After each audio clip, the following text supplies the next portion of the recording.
موسی علیہ الصلوۃ والسلام ته خدای وی چې اذهب الى فرعون انه طغى. فرعون ته ورشه داغه سرکشي چې داغه د حد نه واوړې انتها ته ورسېد. و چې یو انسان را پاسي او هغه وی چې زه خدای منو دینه لوی سرکشي خو بل څه کې دیش یا الله ورزم خو او بادشاہ دی زه یوازې. نو الله پاک ورته دوه علاج وښودل چې یو خو ستا ژبه کې لکنت دی، ژبه دې اړمیږي، نو ستا ترجمانی به تا سره مې پیوست یو وزیر جوړ کړو چې استارور دی، تا سره به دي هارون وزیرا، دا بستا وزیر وی او ستا ترجمانی بکړي. دویم دا چې دا تا سره کومه امسا ده چې ته په ګډه او چیلای سره دې امسا کې می هغه قوت کې خو چې ته د فرعون مخ ته ورشي او خبري شروع کی کده د حرکات بدل شو،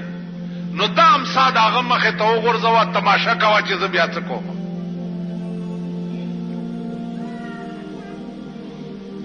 عزیزانو ګران کا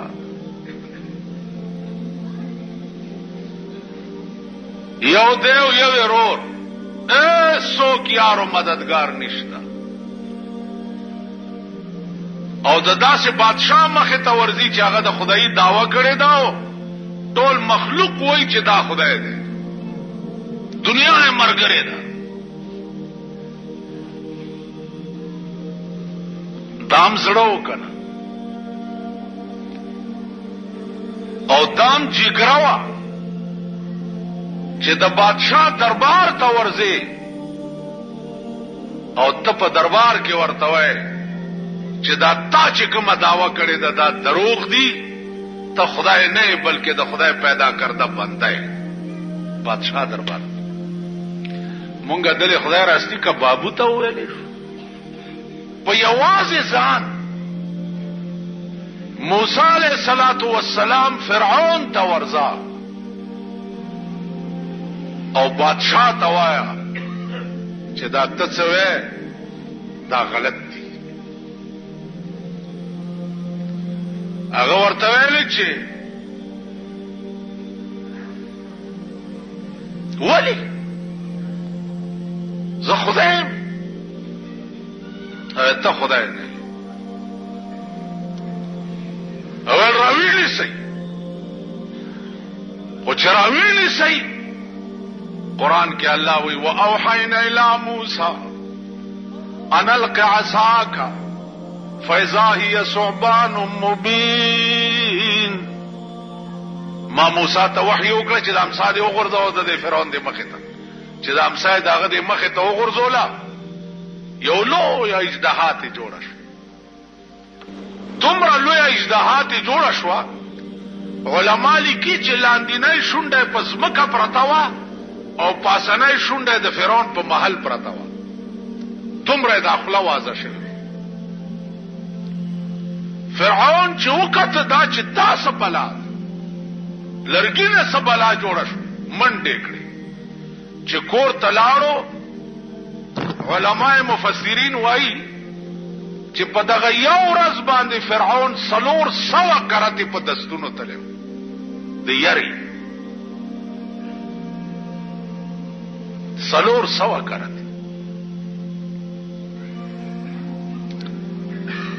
عزیزانو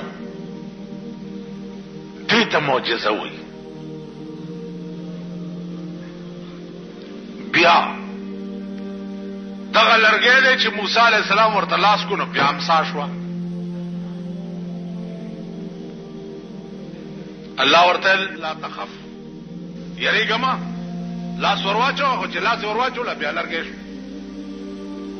دغه امسا ور سره وه. فرعون فرعون ورپسې لښکر وکړو چې رانیسئ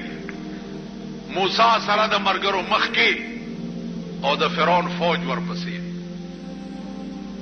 چې د دریاب غاړې ته ورغه اریان ودرېدو چې خدای دې خوا دریاب دی او وروسته مې د فرعون فوج دی الله ورته ویل یریږه مه اضرب بعصاک البحر په دې امسا دې دا دریاب ووهه امسا یې راواغسته او دریاب له پې ټک ورکو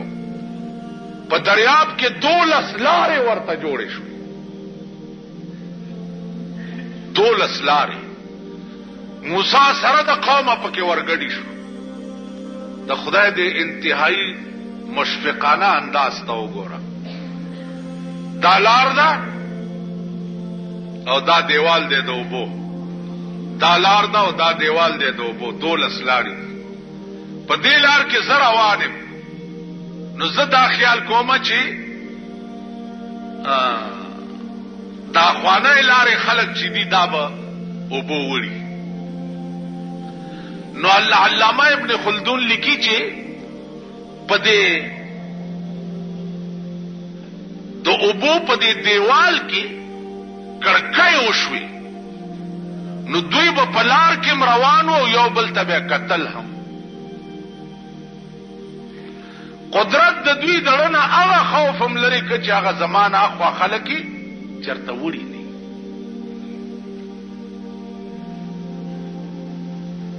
نو عرض میں دعوت